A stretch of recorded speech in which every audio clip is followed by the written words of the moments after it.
નમસ્કાર. આજે હું વાત કરીશ અમુક એજ્યુકેશનના રિલેટેડ ભ્રમણાઓ.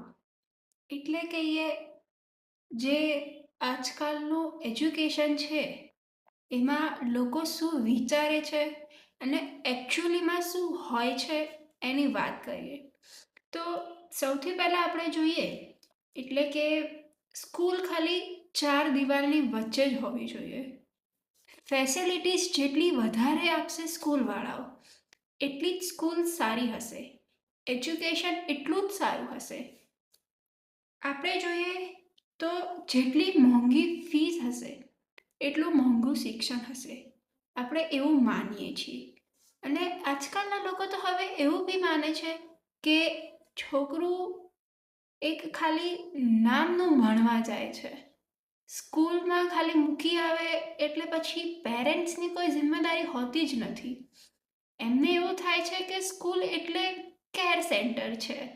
ત્યાં બસ ખાલી મારા છોકરાને મોકલી દો, તમે ધ્યાન રાખો, બીજું કોઈ જ કામ નથી.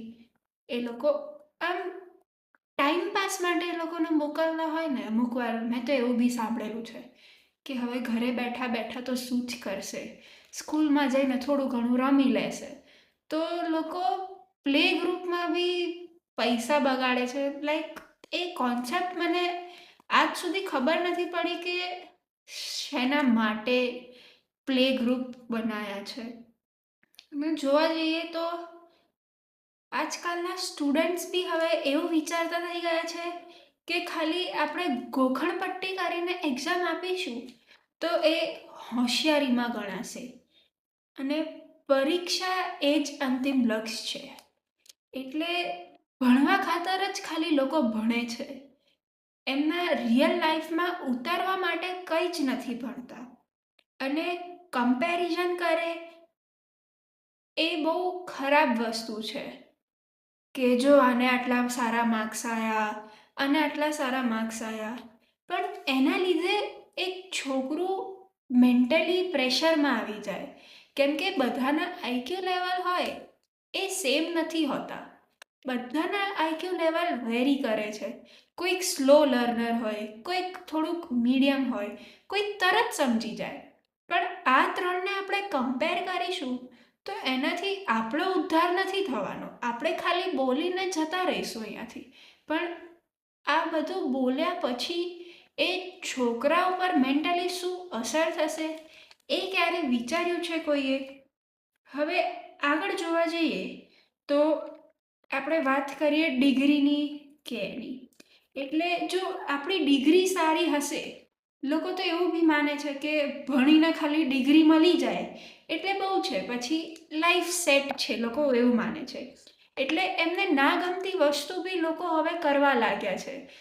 ક્યારેક કોઈકને પૂછીએ કે તું કેમ આ કોર્સમાં છે, તો કે કંઈ નહીં, ડિગ્રી સારી મળે છે, સારા પૈસા આવશે એટલે, બાકી મને તો આમાં કોઈ ઇન્ટરેસ્ટ નથી. એટલે ઇન્ટરેસ્ટ વગર કામ કરવું ઇઝ લાઈક પાણી પર પથ્થર એવું છે. અને મંત્ર ખાલી ગવર્મેન્ટ જોબ જ ગોલ છે કે એકવાર ગવર્મેન્ટ જોબમાં લાગી ગયા એટલે તો લાઈફ સેટ છે. પણ એવું હોતું નથી. હવે આગળ વાત કરીએ તો એક શિક્ષકની. હવે એક શિક્ષક ઓલરાઉન્ડર નથી હોતું. એ આપણને માહિતી આપે છે, પણ એ કંઈ બધી જ જગ્યાનું એને કંઈ ખબર નહીં હોય.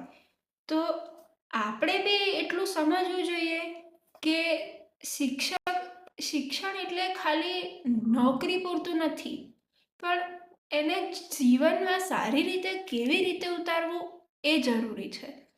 કેમ કે આજકાલના શિક્ષકોને ખાલી કેવું છે કે ભણાયું ના ભણાયું એ નહીં જોવાનું.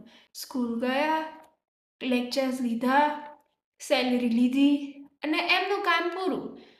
સ્ટુડન્ટ્સ પર ધ્યાન જ નથી આપતું ક્યારે કોઈ. એક સ્ટુડન્ટ વીક છે તો એને તમે સમજો કે એનો પ્રોબ્લેમ શું છે, તમે અલગ અલગ વેઝથી ટ્રાય કરો. પણ કોઈને સમજવું જ નથી. એ બહુ ખોટી વસ્તુ છે. લાઈક આમ કોઈ સ્ટુડન્ટ અગર કોપ અપ ના કરી શકતું હોય તો એને તમે સમજો કે શું થઈ રહ્યું છે. એને અલગ અલગ વેઝ ટ્રાય કરાવડાવો કે કઈ રીતે એ કોપ અપ કરી શકે છે. આજકાલ તો ઘણી બધી ભ્રમણાઓ છે, એજ્યુકેશનના રિલેટેડ, શિક્ષણના રિલેટેડ, સ્કૂલના રિલેટેડ ઘણી બધી છે. પણ આજના વિડીયોમાં હું ખાલી એટલું જ કહીશ કે આ બધી ભ્રમણાઓ દૂર કરવી ખૂબ જરૂરી છે. Thank you.